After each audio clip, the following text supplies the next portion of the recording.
Alors c'est parti, comment avoir un bon profil GitHub? Parce qu'en général on vous dit que c'est bien d'avoir un portfolio pour montrer vos projets, etc. Mais c'est aussi génial d'avoir une bonne page GitHub, un bon profil GitHub à montrer avec vos différents projets et si possible des projets qui ont été likés avec des étoiles, etc. On va également pouvoir analyser vos commits, vos pull requests, votre collaboration, etc., etc. Donc c'est vraiment très bon d'avoir un bon profil GitHub lié à un bon portfolio en plus, ça va vraiment vous démarquer par rapport aux autres. Donc à quoi ça ressemble un bon profil GitHub? Allons voir les meilleurs profils qui existent. Donc on va dans Explore ici, et on va dans Trending, on clique sur Developer, on va dans Date Range This Month, et on va ouvrir les trois premiers, on va analyser un peu leur profil GitHub. Voilà, hop, hop, hop. Donc on a Yann de Double Ear, donc probablement un flamand. Et donc ici, la première chose qu'on remarque, c'est une sorte de fichier README qui a été intégré à son profil. Et donc ça permet de faire une sorte de présentation qui est pas mal ici.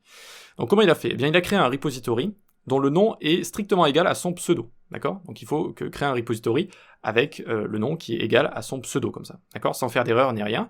Et une fois que vous avez fait ça dans votre repo, vous allez créer un fichier README, et si vous faites cette manipulation, eh bien le README va s'afficher ici, sur votre profil. Donc ça peut être un bon moyen de vous présenter, qui vous êtes, ce que vous faites, etc. Ensuite, vous avez la photo. Alors en général, faut essayer de prendre une photo qui vous met en valeur. Je sais qu'avant, je l'avais déjà vu et il avait une photo de lui-même, une vraie photo. Voilà, en général, les gens ils mettent des vraies photos comme ça. Après, vous faites comme vous voulez.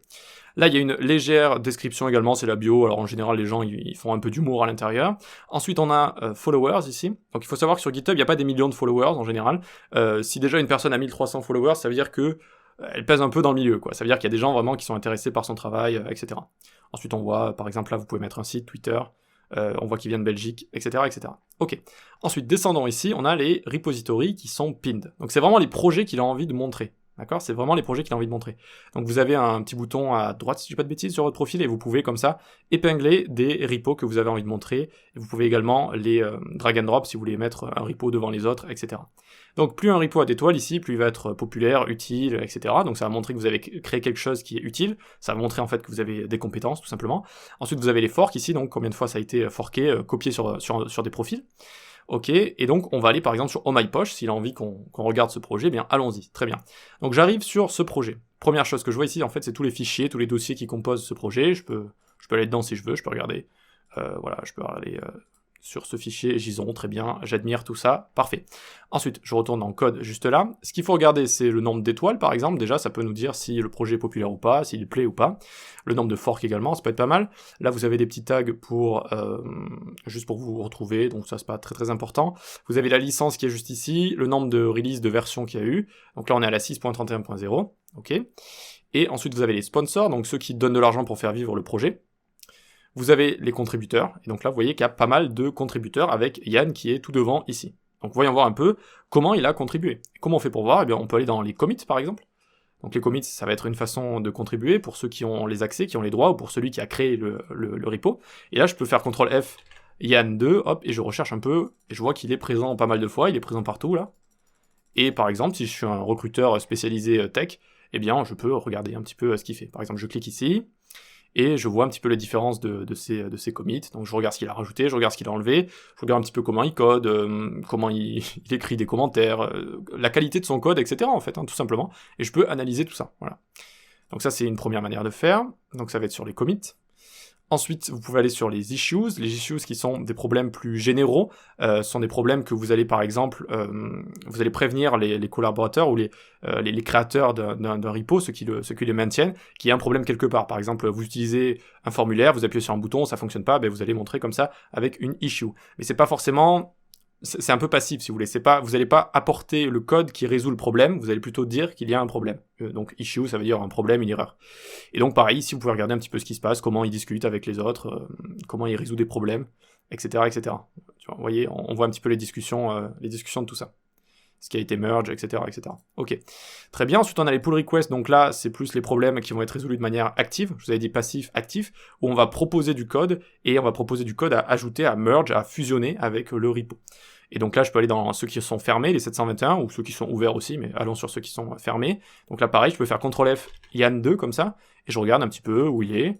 Donc là soit il peut accepter et merge des pull requests qui lui sont proposés, soit lui-même il peut faire des pull requests s'il veut.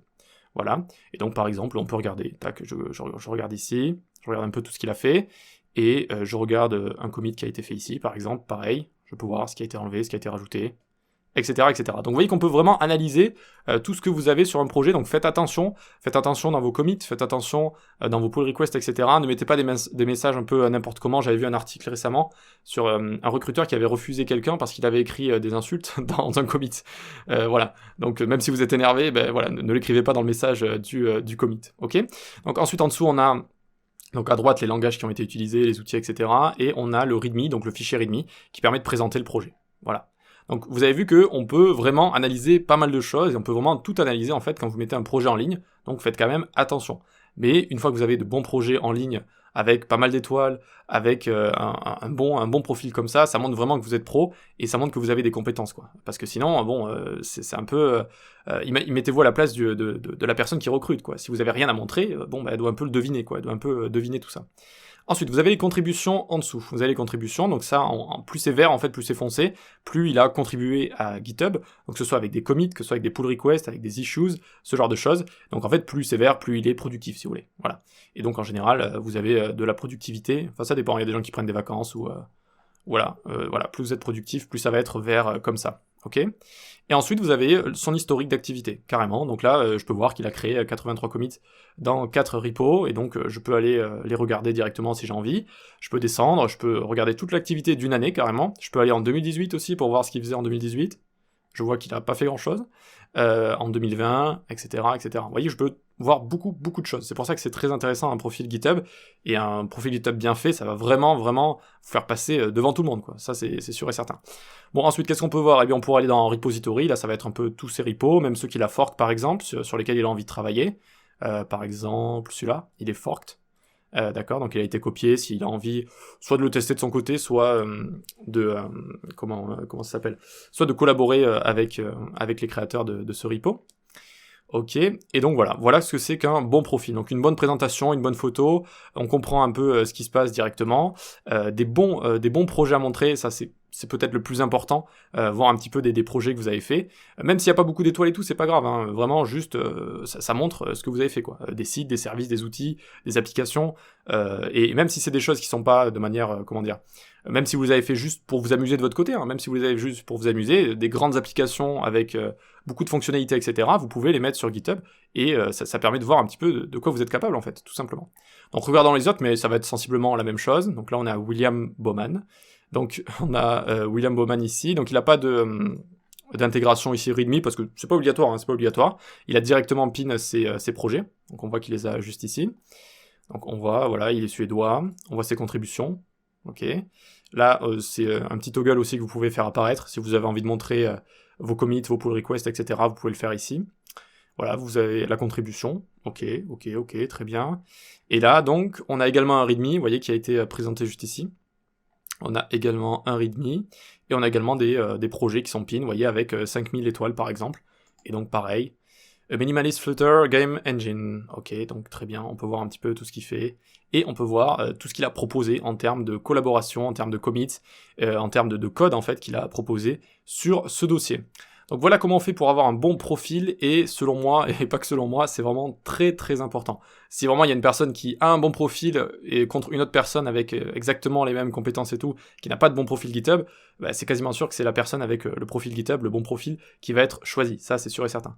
Et dites-vous que même en général, les gens, voilà, ils ont pas vraiment de bons portfolios, de bons profils GitHub.